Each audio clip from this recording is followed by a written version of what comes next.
Puji Tuhan, saudara, kita kembali boleh bertemu dalam kasih dan kemurahan Tuhan. Kita ucapkan dulu 1 Yohanes 2 ayatnya yang ke-6 yang ada di banner kita. Siap ya? 2, 3. 1 Yohanes 2 ayat 6. Kewajibanku hidup seperti Kristus. Mari saudara kita berdiri bersama.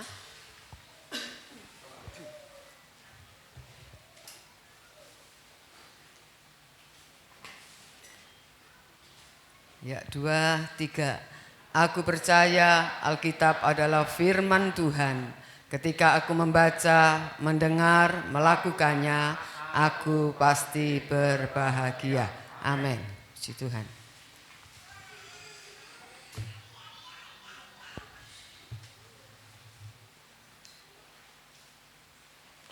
Kita akan belajar firman Tuhan. Saya berikan tema wajah terakhir. Matius 4 ayatnya yang keempat.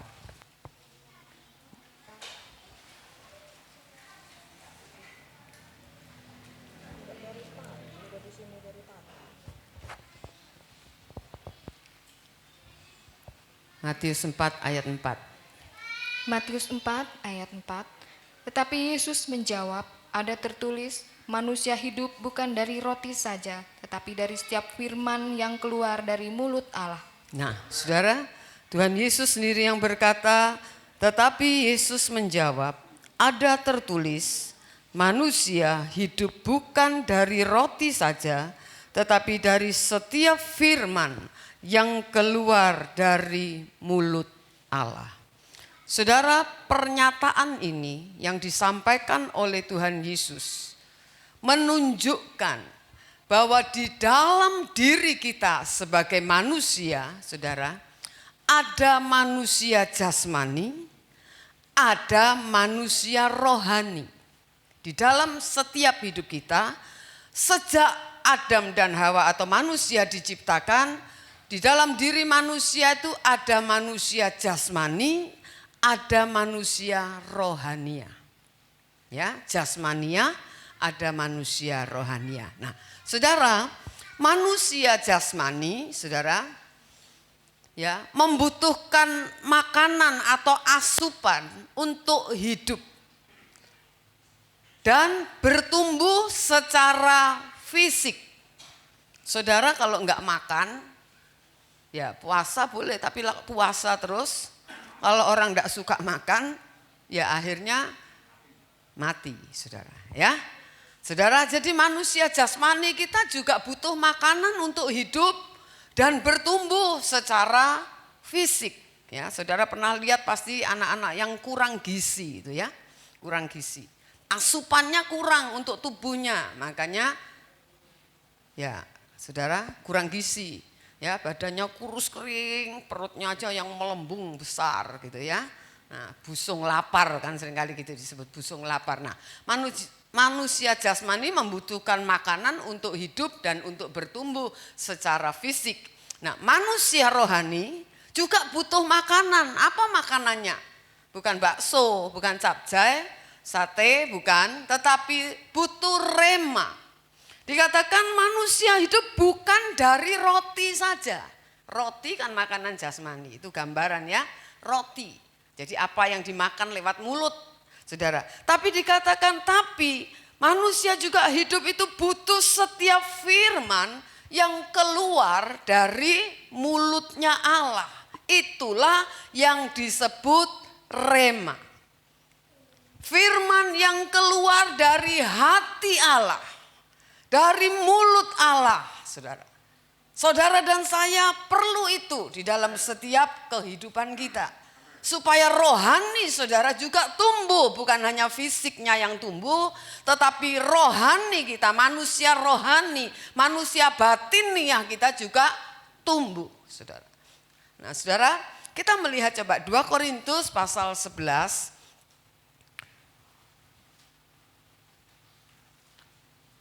Ayatnya, saudara buka Galatia supaya tidak jauh ya. Saudara buka Galatia 2 Korintus 11 ayat 13 sampai yang ke-15. 2 Korintus 11 ayat 13 sampai 15. Sebab orang-orang itu adalah rasul-rasul palsu, pekerja-pekerja curang yang menyamar sebagai rasul-rasul Kristus. Hal itu tidak usah mengherankan sebab iblis pun menyamar sebagai malaikat terang. Jadi bukanlah suatu hal yang ganjil jika pelayan-pelayannya menyamar sebagai pelayan-pelayan kebenaran. Kesudahan mereka akan setimpal dengan perbuatan mereka. Nah, saudara, firman Allah katakan sejak dulu. Jadi sejak dulu itu sudah ada rasul palsu, ada pekerja-pekerja palsu, dikatakan menyamar sebagai rasul-rasul Kristus. Ya. Menyamar sebagai pelayan kebenaran. Firman Allah katakan itu kamu gak usah heran. Sebab iblis juga menyamar sebagai malaikat terang. Iblis juga menyamar sebagai malaikat terang. Dikatakan itu bukan suatu hal yang ganjil. Aneh maksudnya. Enggak. Lumrah. Kalau dulu saja sudah ada, apalagi sekarang, saudara. Kita hidup di akhir daripada akhir zaman. Dikatakan jika pelayan-pelayannya menyamar sebagai pelayan-pelayan kebenaran. Seperti saya katakan kepada saudara, barang palsu, rambut palsu juga, semua yang palsu lah. Dibuat semirip mungkin dengan aslinya. Apalagi uang palsu, kalau rambut palsu aja orang ya tidak terlalu merugikan. Tapi kalau uang palsu saudara, dibuat sedemikian mirip sampai orang yang nerima uang palsu tidak ngerti kalau itu palsu. Saudara, jadi kita melihat firman juga akan dibuat semirip mungkin dengan kebenaran yang asli supaya yang menerima yang palsu gak ngerti kalau yang diterima itu palsu. Nah, jadi kita mesti hati menyamar sebagai pelayan kebenaran, bukan pelayan kepalsuan, bukan. Pelayan kebenaran. Saudara, jadi kita mesti hati-hati. Saudara, kita semua sekarang bisa dengar YouTube ya. Khotbah siapa saja saudara bisa dengar. Saudara, nah kita mesti hati-hati. Jangan asal orang pakai Alkitab saudara anggap itu kebenaran. Amin. Amin. Saudara, ini firman yang bilang pelayan kebenaran, nyamarnya sebagai pelayan kebenaran. Tidak mungkin tidak pakai Alkitab, betul nggak? Kalau tidak pakai Alkitab, saudara langsung tolak. Tetapi karena yang dipakai Alkitab, ayat di Alkitab, maka banyak menyesatkan orang dan yang disesatkan tidak ngerti kalau sudah tersesat. Ya, itu yang kita mesti hati-hati. Itu sebabnya, itu sebabnya. Sebagai orang percaya kita harus belajar. Ya, apa yang harus kita miliki, saudara? Yang pertama, tadi kita sudah belajar terima rema. Saudara, jadi orang Kristen harus bisa menerima rema. Kalau tidak pernah menerima rema ini bahaya. Firman yang datang dari hati Allah. Dengan kata lain Tuhan berbicara kepada saudara. Lewat Roh Kudus. Tidak harus audible, suara langsung. Tetapi lewat Roh Kudus. Biasanya rema ini kita terima saudara.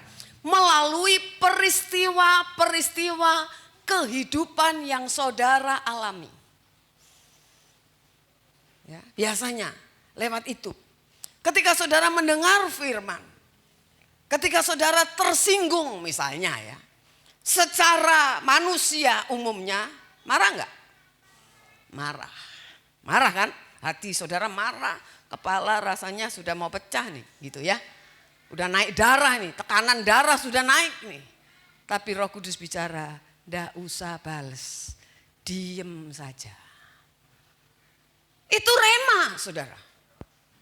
Jangan balas kejahatan dengan kejahatan, enggak usah. Biar dia ngomong apa, biar kamu dikatakan jelek.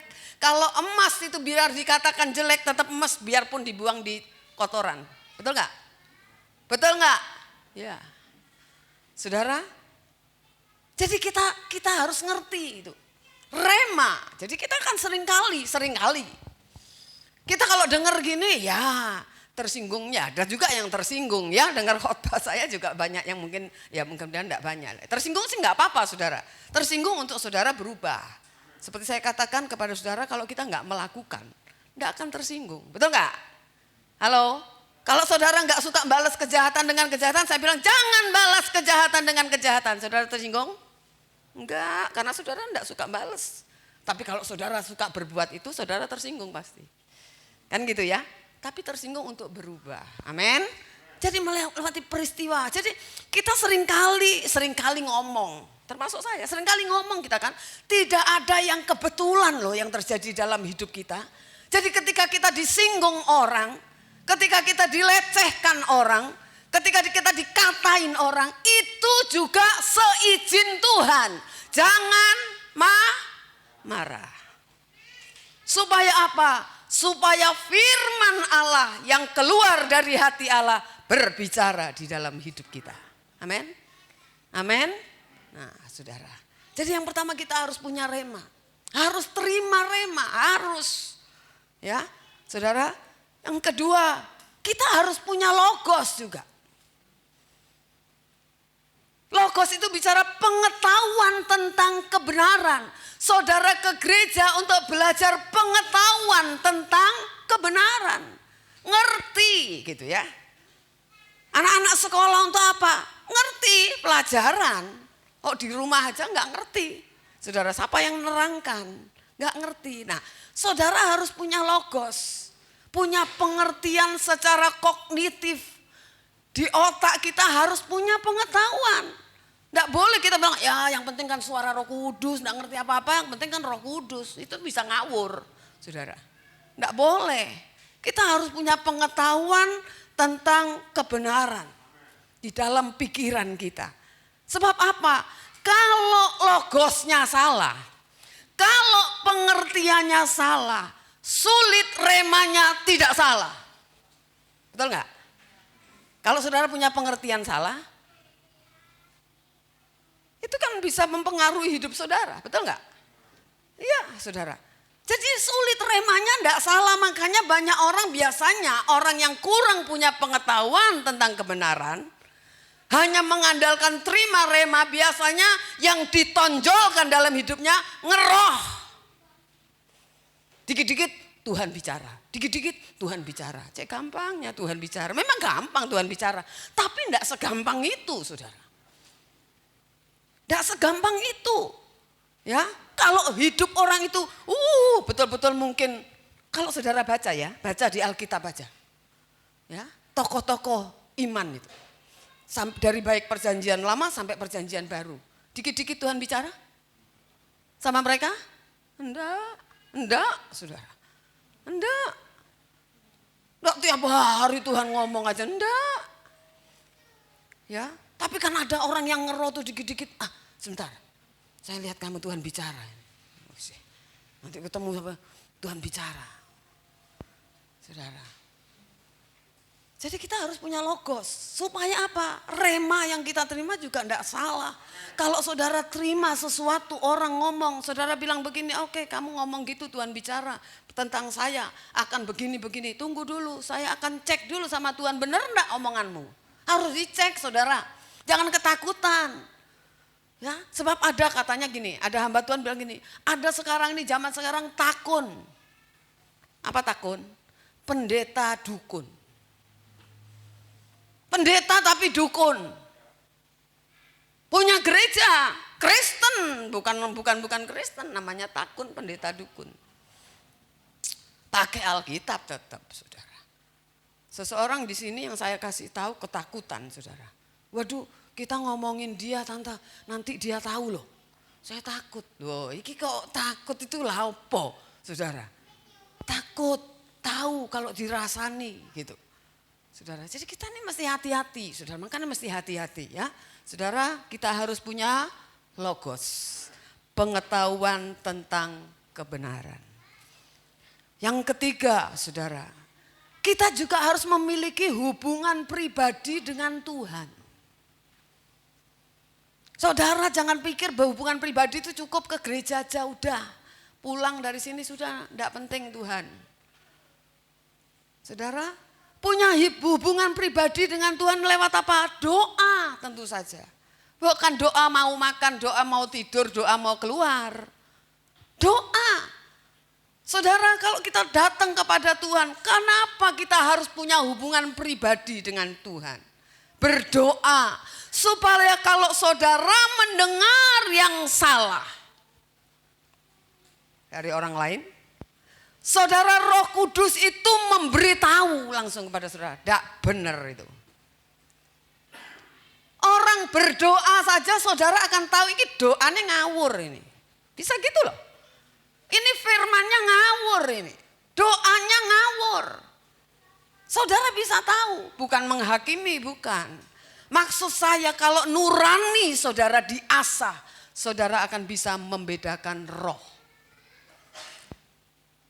Kan kita kepengen ya termasuk saya. Halo? Membedakan roh. Tahu saudara. Orang itu lewat doa saja bisa sombong loh. Disuruh mimpin doa aja bisa sombong loh. Nyanyi pun biarpun lagu rohani sombong bisa. Halo? Ya enggak? Jadi leader pun bisa sombong loh. Saudara, pemain musik pun bisa sombong. Tapi kan enggak ada yang tahu. Dirinya sendiri nomor satu yang tahu dan Tuhan yang tahu. Amin. Ya, jadi saudara kita perlu 3 hal ini. Terima rema. Saudara kalau mengalami sesuatu, saudara langsung ngomong Tuhan kenapa? Bukan kenapa. Apa yang engkau mau kerjakan dalam hidupku lewat peristiwa ini? Ya, saudara punya pengetahuan yang benar, memiliki hubungan pribadi dengan Tuhan. Kejadian pasal 2 ayat 16.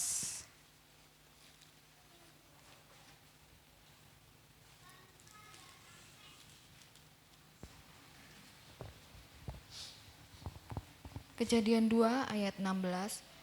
Lalu Tuhan Allah memberi perintah ini kepada manusia. Semua pohon dalam taman ini boleh kau makan buahnya dengan bebas.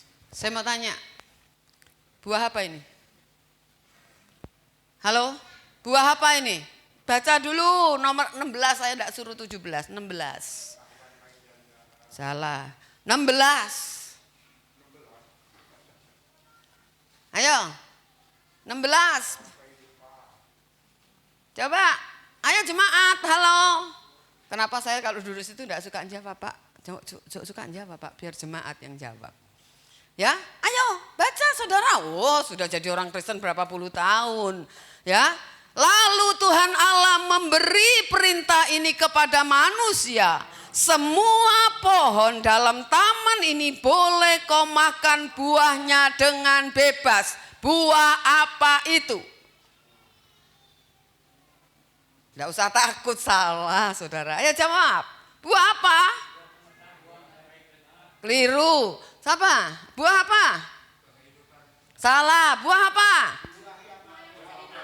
Lah, banyak buah bisa dimakan untuk perut. Loh, kalau saudara baca buah-buahan diciptakan Tuhan kan? Itu bukan untuk dilihatin doang, betul enggak? Semua buah dalam taman ini boleh kau makan dengan bebas, semua untuk perut. Waktu itu Adam dan Hawa makannya buah-buahan, sudah bukan sate, bukan babi guling, enggak. Ya, buah-buahan untuk perut. Nah, sekarang ayat 17 dibaca.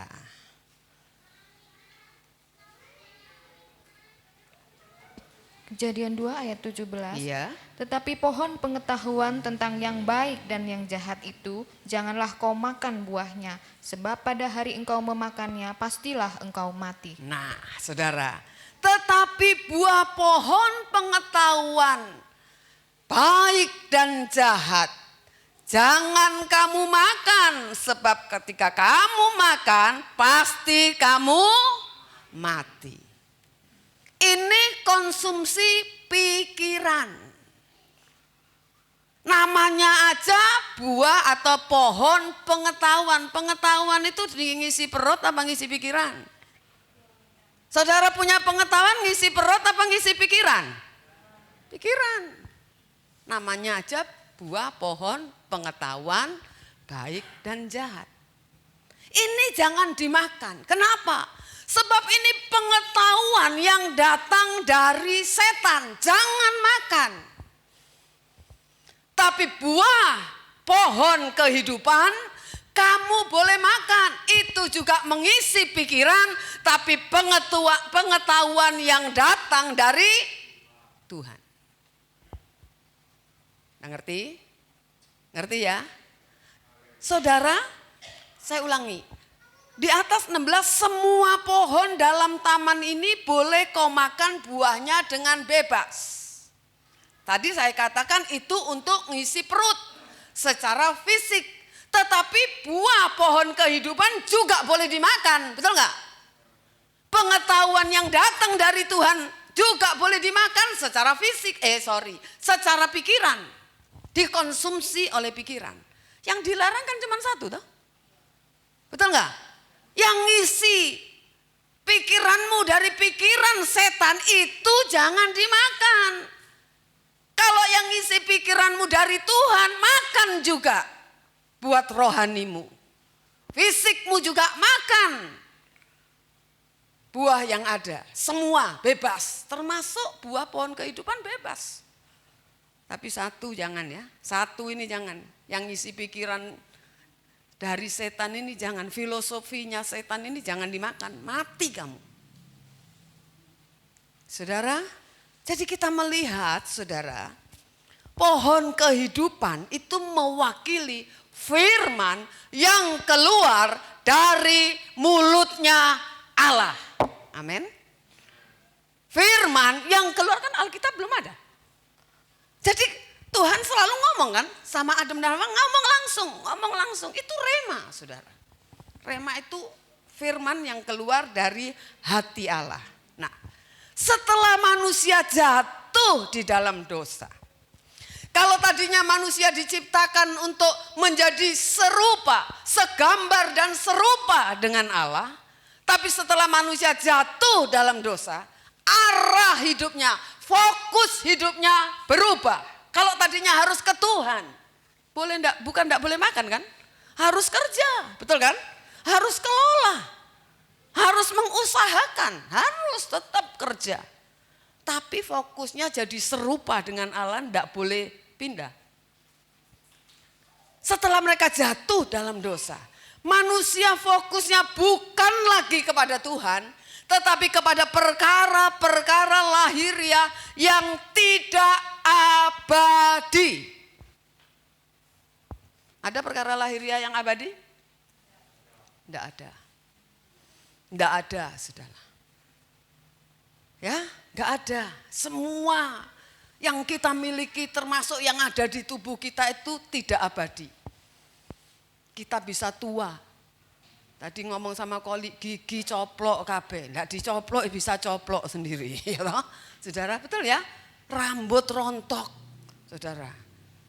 Dulu masih muda, masih remaja, rambutnya banyak, ya. Ada satu gembala di sini ya, sekitar sinilah. Rambutnya bagus dulu, gembel, saudara, orang bilang gembel. Apa? Lebat, kok gembel ya, lebat.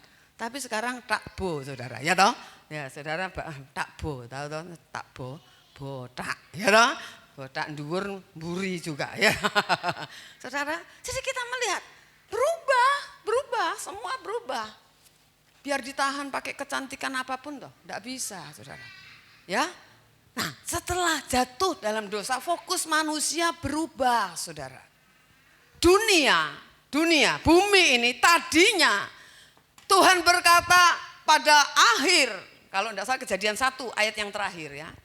Sungguh Tuhan melihat apa yang diciptakannya sungguh amat baik. Oh, sudah sungguh ditambahi amat lagi. Oh, itu betul-betul sempurna dah. Makanya saya katakan seandainya manusia tidak jatuh dalam dosa, ya itu bumi ini jadi surga buat kita. Tidak ada kejahatan kan? Ya. kita nggak bisa mati, saudara. Nggak mati. Sebab dikatakan beranak cucu loh. Halo? Ya kan? Bukan cuma mereka dua. Banyak juga. Saudara, manusia juga bertambah. Tapi nggak ada kejahatan dan nggak bisa mati. Nah, saudara, kita melihat dunia diciptakan pada awal mulanya sungguh amat baik. Tetapi karena manusia memberontak, maka bumi dikutuk. Dunia tidak lagi menjadi hunian yang ideal, yang kekal. Enggak. Itu sebabnya. Tuhan Yesus berkata, jangan gelisah hatimu. Di rumah Bapakku banyak tempat tinggal. Kalau enggak ada, aku tentu mengatakannya padamu. Gitu kan ya? Kalau saudara mau catat itu kan Yohanes 14 ayat 1 sampai 3.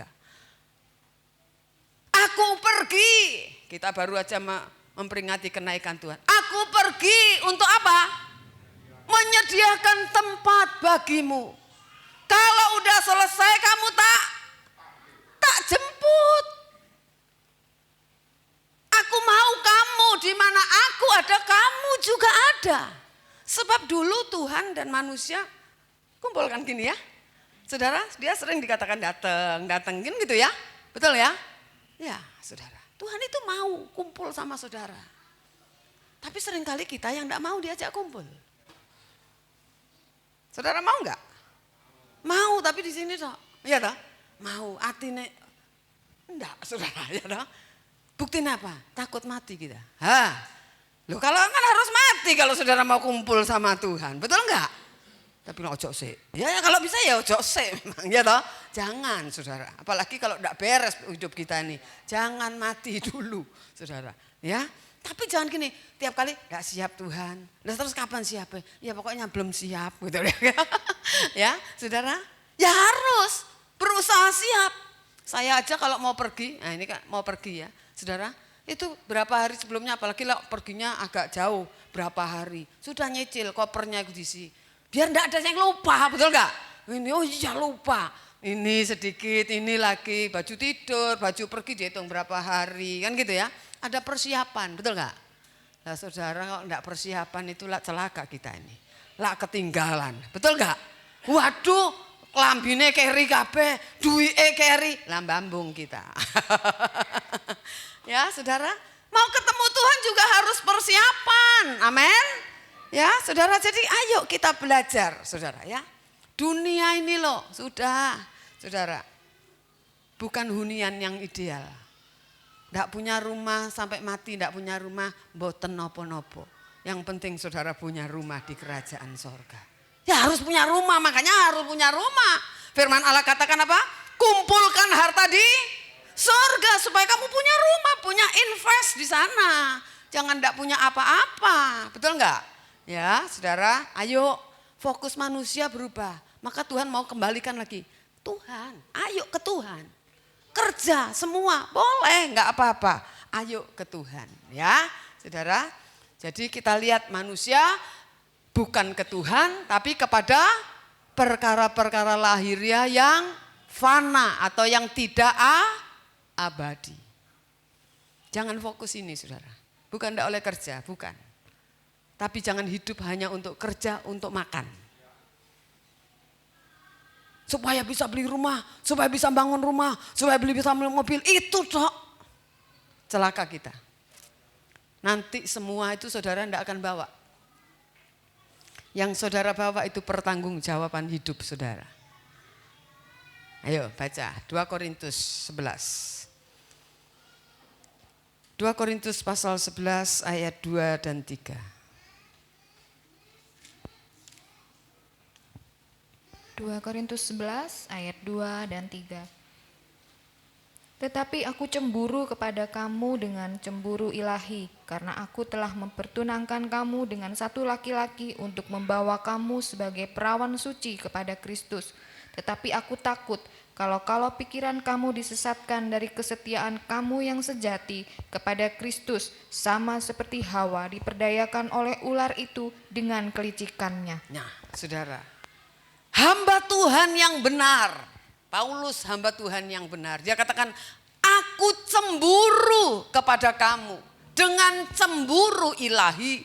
Karena aku telah mempertunangkan kamu kepada satu laki-laki untuk membawa kamu sebagai perawan suci kepada Kristus. Hamba Tuhan yang benar itu cemburu bukan apa? Bukan soal duitnya. Waduh, kalau yang pindah itu yang kaya. Susah, hamba Tuhannya doa puasa itu bukan hamba Tuhan, pendeta itu ya saudara. Tapi kalau yang miskin yang pindah, dinalah gitu, mak ngerepotin kita aja, ya toh, ngerepotin. Kalau yang kaya bisa berantem pendeta sama pendeta, saudara. Tapi kalau yang miskin yang pindah ke gereja situ enggak berantem. Ya ini saya termasuk harus bertobat kan, kalau enggak boleh begitu kan, saudara. Makanya saya belajar bahwa domba Tuhan punya, bukan saya punya. Saudara, kalau dia pindah dari sini ya sudah berarti kepercayaannya berpindah. Udah gitu aja, nggak usah berantem. Yang pelihara kita kan Tuhan, amin? Amin, saudara? Ya, saudara. Saya kadang-kadang sedih juga kalau ada pendeta tuh suka utang, suka apa lagi ya? Minta gitu loh, saudara. Itu saya kadang-kadang ya bosen juga, saudara. Udah dikasih gitu minta lagi, saudara. Oh, saya masih butuh ini. Mereka kan nggak tahu ya. Mereka di luar pulau, saya juga nggak tahu keadaan mereka. Tak bilang kami ini bukan gereja besar loh, betul ya? Ya saudara, udah dikasih tambah lagi, saudara. Minta seng sekian ribu, duit esopo seng sekian ribu, saudara. Ada lagi yang minta gini, sumbangan untuk Natal kami habis sekian puluh juta. Loh, saya bilang kamu tahu enggak?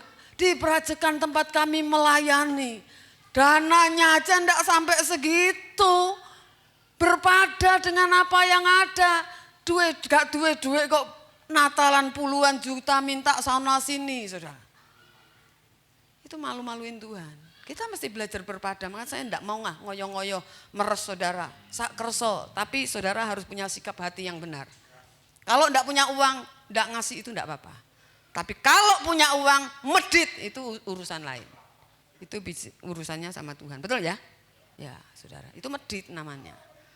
Ya saudara, enggak punya uang enggak usah ngasih. Saya suka bilang enggak usah nyumbang, nah enggak apa-apa. Cukup dah, cukup.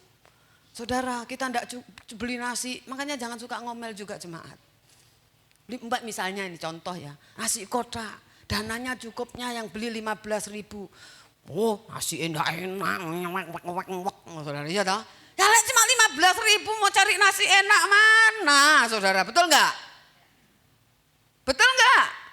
Iya, apalagi 10.000 tambah enak lagi, saudara ya. Sego kucing. Ojo nesu, mau makan enak, saudara beli sendiri aja. Amin. Dilarang ngomel ya. Iya, saudara gini misalnya, saudara berhubung nasinya 1 kotak 50.000, jadi dana kita 15 juta. Yang ngeroeng di belakang ini, gundulmu kuwi duitmu apa? Lah iya toh? Ya kan dikek golekno sing enak saudara ngamuk. Tapi lek gak enak nesu, ya toh? Ya makanya enakan gak mangan, lebih enak mangan di omahe dhewe-dhewe. Jadi dananya ndak besar, saudara. Karena yang paling besar itu dana makan, saudara. Ya, jadi saudara, ayo dikatakan cemburu. Nah, firman Allah katakan ayat 3, tapi aku takut kalau pikiranmu disesatkan. Ingat, iblis menyesatkan orang lewat pikiran. Buah dari pohon pengetahuan baik dan jahat dikonsumsi pikiran. Jadi iblis menyesatkan itu lewat pikiran.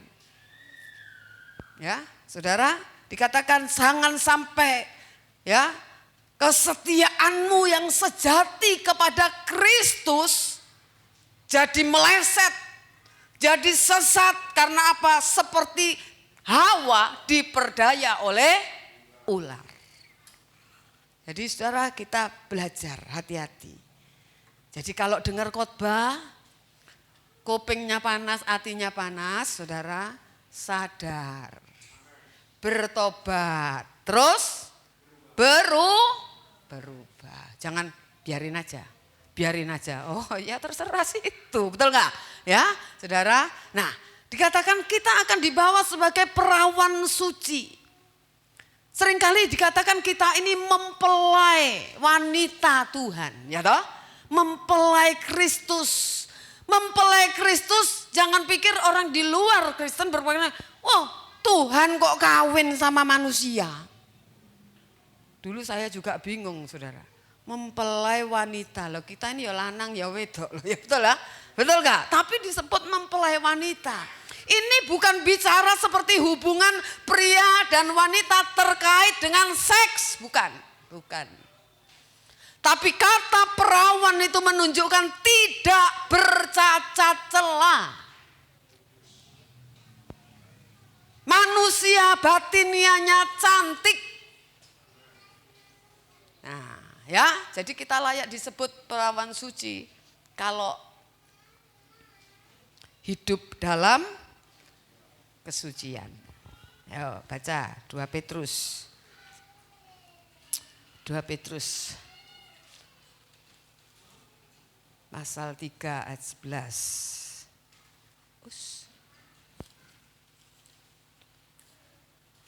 2 Petrus 3 ayat 11.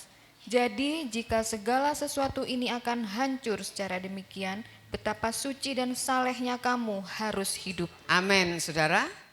Semua akan hancur, termasuk rumah kita, mobil kita, semua sawah kita, ternak, semua yang saudara punya akan hancur. Ngerti nggak? Kalau kamu tahu semua itu akan hancur secara demikian, betapa suci dan salehnya kamu harus hidup. Ayat 12 dikatakan gini, yaitu kamu yang menantikan dan mempercepat kedatangan hari Allah. Jadi kalau orang yang mau suci, mau hidup benar, saleh, itu orang yang menantikan kedatangan Tuhan. Kalau yang enggak menantikan, ya enggak kepengen hidup suci. Benar gak? Kalau seorang anak pengen mencapai cita-citanya, itu serius belajar loh. Betul? Serius. Anak lain enggak serius. Ini sudah masuk fakultas katakanlah. Fakultas apa? Kedokteran, hukum atau apa saja. Kalau yang sungguh-sungguh aku harus jadi dokter, bukan sekedar jadi dokter, tapi dokter yang pinter. Itu udah akan sama yang dengan yang asal punya gelar dokter. Halo? Benar enggak? Oh, iya. Aku kalau jadi dokter spesialis yang hebat gitu. Ya, belajarnya ngetu, saudara orang Jawa bilang. Rajin, serius, giat pasti. Dia akan cari pengetahuan yang lain, enggak disuruh. Dia usaha sendiri, betul enggak? Ya kan? Saudara, ya. Saudara, jadi ayo kita juga belajar hidup dalam kesucian. Kalau saudara menantikan kedatangan Tuhan, betapa suci dan salehnya kamu harus hidup. Kita harus hidup. Supaya kita layak disebut mempelai Tuhan. Kemudian yang kedua, kalau mau jadi perawan suci, hatinya tidak boleh melekat pada dunia. Tapi harus rindu kerajaan surga, saudara. Sebab mempelai prianya ada di sana. Mau ketemu. Saudara yang sudah berumah tangga tahu kan artinya berpacaran. Bagaimana kangen, bagaimana rindu ketemu sama pacar. Coba kalau dilarang, ngamuk enggak? Ngamuk enggak? Ngamuk enggak? Kalau dilarang ketemu pacar? Ngamuk, enggak paling pasti. Mama ini enggak ngerti. Mama dulu kan pernah pacaran. Gitu ya. Mesti, nek aku mau wakuncar suruh inilah, suruh itu lah. Ngamuk pasti saudara. Ngamuk kepada yang menghalangi, betul enggak? Nah saudara kalau sekarang dikatakan, tadi Paulus bilang, aku mempertunangkan kamu. Oh, ya, masih tunangan kita nih. Ditunangkan, jangan tunangan sama yang lain. Udah punya tunangan, jangan tunangan sama yang lain, betul enggak? Jangan tunangan sama dunia kalau sudah ditunangkan sama Kristus, sama Tuhan. Amin. Ya, 1 Timotius 6 ayat 10. Ya, 1 Timotius 6 ayat 10. 1 Timotius 6 ayat 10, karena akar segala kejahatan ialah cinta uang, sebab oleh memburu uanglah beberapa orang telah menyimpang dari iman dan menyiksa dirinya dengan berbagai-bagai duka. Nah, akar segala kejahatan ialah cinta uang. Punya uang boleh? Boleh. Boleh saudara. Mau berapa triliun toh? Boleh. Yang enggak boleh itu cinta uang. Ya, ini loh dikatakan akar segala kejahatan. Sumber segala kejahatan itu cinta uang. Dikatakan apa? Sebab oleh memburu uang, ya dikatakan oleh memburu uang, beberapa orang telah apa? Menyimpang dari iman, menyiksa dirinya dengan berbagai-bagai duka, berbagai-bagai kesulitan. Karena memburu uang, waktu tidur ditiadakan, waktu ibadah ditiadakan, apa mana yang ditiadakan? Waktu untuk anak-anak ditiadakan, loh bisa loh. Jangan bilang nggak bisa, bisa loh. Ya saudara, ada orang di rumah kadang-kadang, tapi enggak punya waktu. Telepon, urusan bisnis, terus bisnis. Enggak ada waktu buat anak. Saya maaf ya, saya pinjam namanya Mas Hengki ya. Saya pernah ngomong sama dia, Heng, waktu itu masih kecil-kecil anaknya. Yang masih 2, belum 3. Saya bilang, jangan kerja terus minggu prei. Kok kamu enggak punya uang, ajak jalan-jalan anakmu ke alun-alun. Kono loh, murah. Ya. Lek ndak masih beli makan sik larang gowo panganan teko omah. Loh, saudara, saya merasakan hidup ndak punya waktu saya punya anak. Saudara. Benar itu. Ellen itu saya ajak jalan-jalan mana? Sawah, dapat alun-alun. Sawah, saudara, mangan pinggir sawah. Lihat wedhus, lihat sapi, saudara. Lihat padi. Ndak punya uang. Ke Madiun hampir tidak pernah. Lah mek Yujen itu lembek piye? Mau apa? Masuk gini, boleh gratis. Ya dikedak sama orang. Iki mesti sing teko iki terus pendeta gratisan ini. Enggak, saudara. Saya pernah ajak naik motor loh kemana-mana, saudara. Dari Ponorogo ke Malang naik motor bawa Ellen. Saudara kan enggak pernah toh? Saudara. Ke Blitar naik motor, pulang Blitar loro kabeh anakku. Ya masuk angin sudah naik motor. Kayak orang muda itu loh. Oh, duduk di tas ini satunya duduk di belakang. Ya. Kadang-kadang kalau 2 itu ngantuk, saya taleni selendang dari depan ke belakang. Loh, saya kan ya tidak kuat megang anak kalau ngantuk itu kan ya rebah gitu kan tidak kuat. Tak taleni selendang, diketawain orang. Bieno wes, anak yang penting anak selamat. Tak taleni selendang dari depan ke belakang. Saudara. Iya, saya kalau jalan-jalan pernah ngajak Ellen waktu masih kecil, ya umur 2 tahun lah. Ke Malang, saudara, jalan-jalan. Oh, namanya anak ya, cewek, lihat boneka, bagus. Itu saya mau nangis. Kalau cerita aja sekarang itu saya rasanya mau nangis. Tapi anak saya, puji Tuhan ya, ngerti-ngerti, saudara. Cuma bilang gini, Mah itu bagus ya. Kalau mama punya uang, Ellen dibeliin ya. Ya. Waktu masuk saya udah bilang gini, jangan minta apa-apa. Mama enggak punya uang, lihat-lihat aja. Kalau saudara mau tahu, baju pun saya mintakan ke jemaat, saudara. Lelesannya dari jemaat. Jangan pikir saudara saya enggak pernah hidup susah. Kasihan saya, cuma saya nangis sama Tuhan. Saya katakan, Tuhan, Natalan anakku enggak pakai baju baru. Anak jemaat ayu-ayu, betul ya? Bajunya anyar kabeh, saudara. Tuhan, saya enggak pakai baju baru, enggak apa-apa. Asal saya bisa beli baju buat Ellen. Saudara, saya enggak pernah minta-minta, enggak. Utang-utang juga enggak, saudara. Bukan saya membanggakan diri, enggak. Seadane mangan, saudara. Ya, tempe penyetok sambil sambel, ya.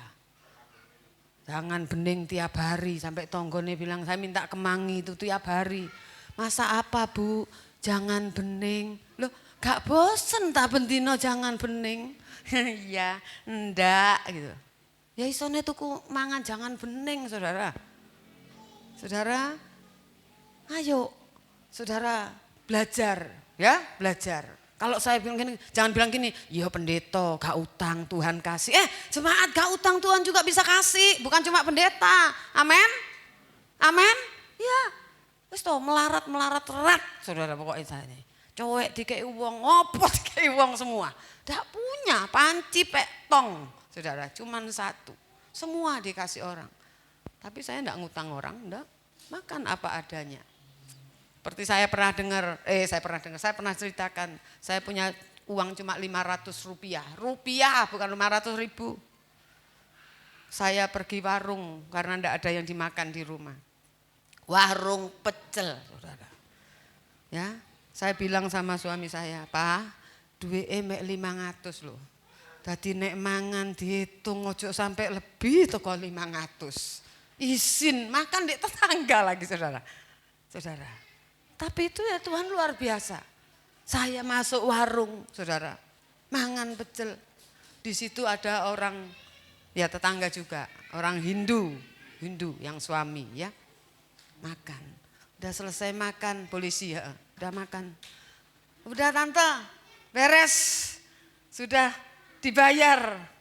Puji Tuhan si ono mana 500 betul nggak?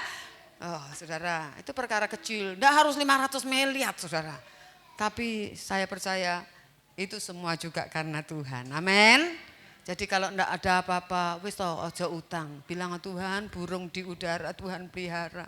Aku juga dipelihara Tuhan. Amin saudara. Ya saudara, enggak usah khawatir. Apalagi kalau duitmu banyak. Tapi biasanya tambah banyak duit, tambah banyak khawatirnya. Benar enggak? Ya enggak? Karena kreditnya tambah banyak itu apa sih dikredit? Ya. Jadi hati-hati ya. Jadi saudara ayo kita belajar. Nah melekat. Yang ketiga, hidup hanya untuk mengabdi kepada Tuhan. Jadi saudara hidup itu untuk apa? Menyenangkan hati Tuhan, ngabdi sama Tuhan itu saudara. Apa yang kita lakukan coba diarahkan juga untuk kepentingan Tuhan. Kita mau tanya apa yang harus aku lakukan Tuhan. Kalau saudara dapat berkat banyak, jangan mobilnya tambah, bukan enggak boleh. Sekali lagi, bukan enggak boleh beli mobil, bukan. Jangan rumahnya tambah gede, rumahnya tambah 10. Bukan itu. Pernah enggak kita tanya, Tuhan tambahin saya berkat. Apa juga yang saya lakukan untuk Tuhan. Jangan bagianku semua. Ada bagian Tuhan. Jangan ambil semua, jangan serahkan. Makanya kalau akar segala kejahatan cinta uang. Jangan tambah kaya, tambah gegemnya kuat, suweret. Oh aku sorong golek wambah gini saudara. Ya. Kita belajar, amin saudara ya. Jadi kalau setiap hari saudara dikatakan ayo kita belajar cari wajahnya Tuhan. Supaya apa? Doa pribadi supaya apa? Di ujung maut saudara enggak takut. Ada banyak orang ketika mau mati takut. Ketakutan loh. Ya saudara. Jadi ayo seperti saya pernah katakan tanah liat itu berharga selama tanah liat itu bisa dibentuk. Kalau tanah liat sudah tidak bisa dibentuk diapain? Buang. Jadi hidupmu, hidupku selama bisa dibentuk masih berharga. Tapi kalau aku wis koyok ngene, jarno ae, urusanku mlebu neraka, mlebu swarga. Urusanku, apa urusannya pendeta? Oh ya terserah. Tinggal dibuang aja saudara. Ya, saudara, ayo kita baca. 1 Petrus 3 ayat 3 dan ayat 4. 1 Petrus 3 ayat 3 dan 4. 1 Petrus 3 ayat 3 dan 4.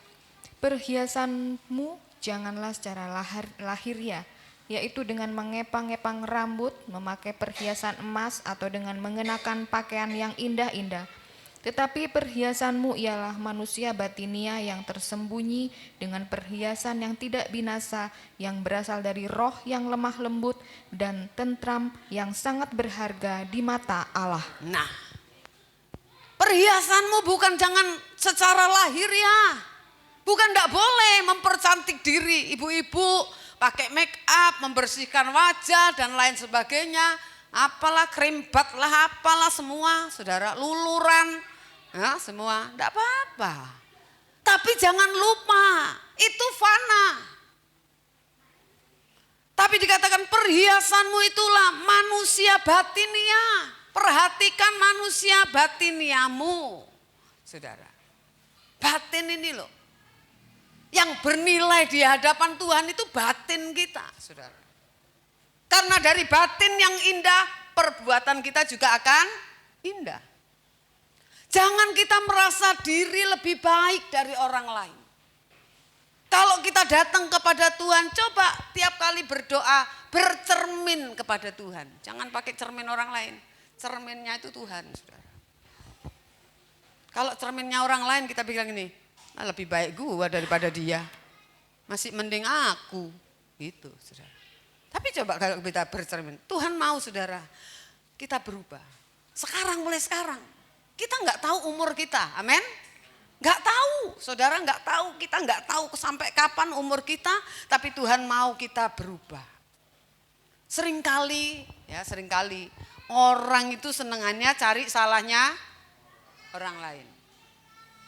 Jarang orang cari salahnya sendiri, hampir nggak pernah. Cari salahnya orang lain.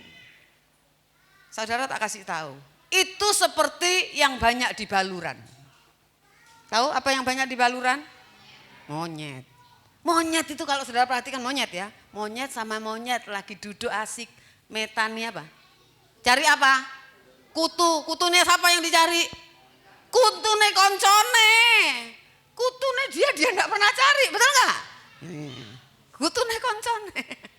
Jadi kalau saudara suka cari salahnya orang lain kayak enggak mau kan dibilang kayak monyet? Ya jangan, saudara ya, kita ini manusia bukan monyet. Nah, saudara, dikatakan tadi kita mempelai Tuhan. Ya, mempelai. Saudara yang sudah menikah sudah pernah tahu rasanya jadi mempelai. Ya kan? Jadi pengantin. Jadi pengantin itu, waktunya cuma berapa waktu, tapi dihiasnya, dirias itu berjam-jam. Ellen jadi manten jam 2 pagi saya sudah harus ikut bangun. Soalnya bareng, saudara ya toh. Ke salonnya kan bareng, saudara. Jam 2, saudara. Oh, saudara, kita melihat berjam-jam untuk dirias supaya apa? Cantik, gak ada segini. Jadi mantennya ngono ae wes. Enggak ada. Sak sederhananya toh dirias pasti, betul ya? Iya, mau pesta sederhana tetap dirias. Nah, saudara dan saya sekarang harus cantik di hadapan Tuhan. Amin. Kalau mau cantik, mau dirias itu udah enak, betul nggak? Ayo, ibu-ibu dirias enak nggak? Hah? Udah enak, apalagi rambut saya disasak.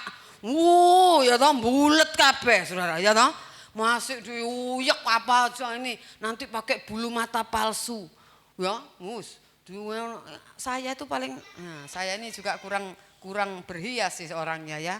Kalau gini, nek ada saudara manten, ayo pergi salon. Males saya, saudara.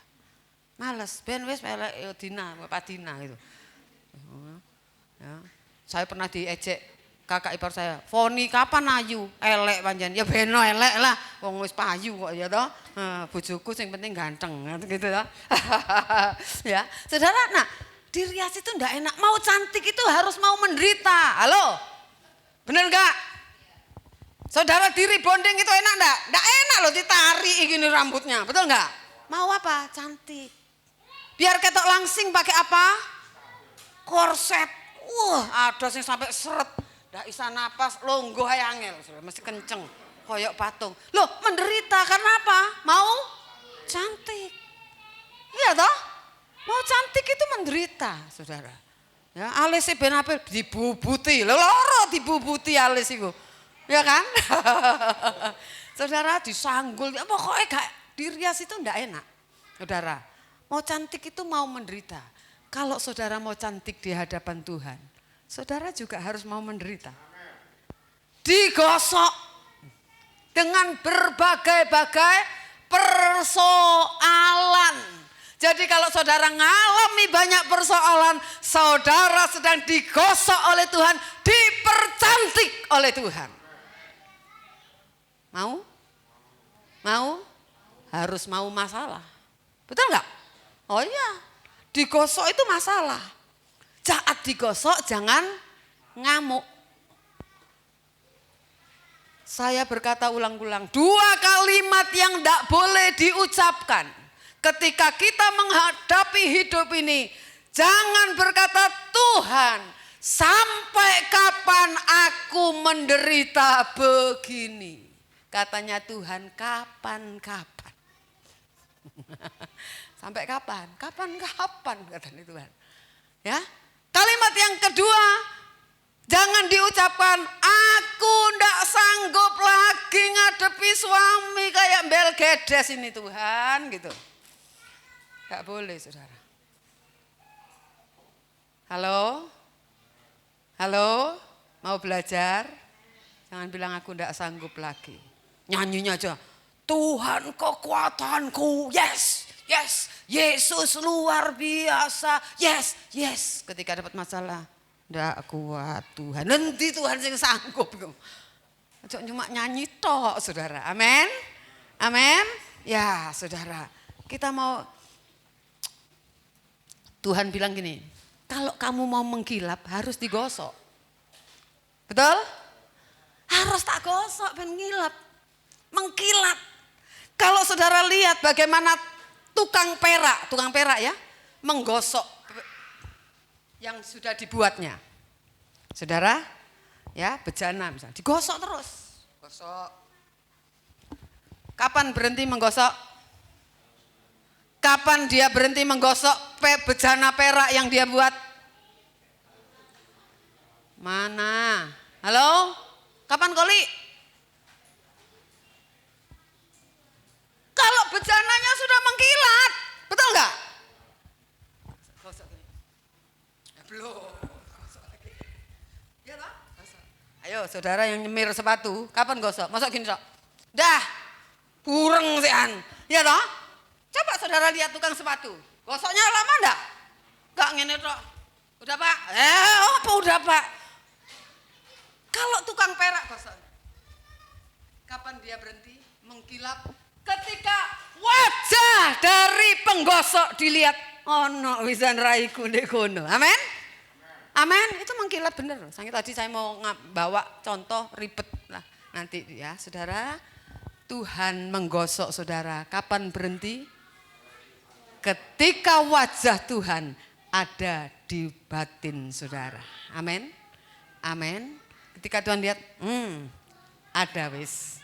Ada dah. Amin. Tuhan akan berhenti. Tidak akan digosok terus. Halo? Ya saudara.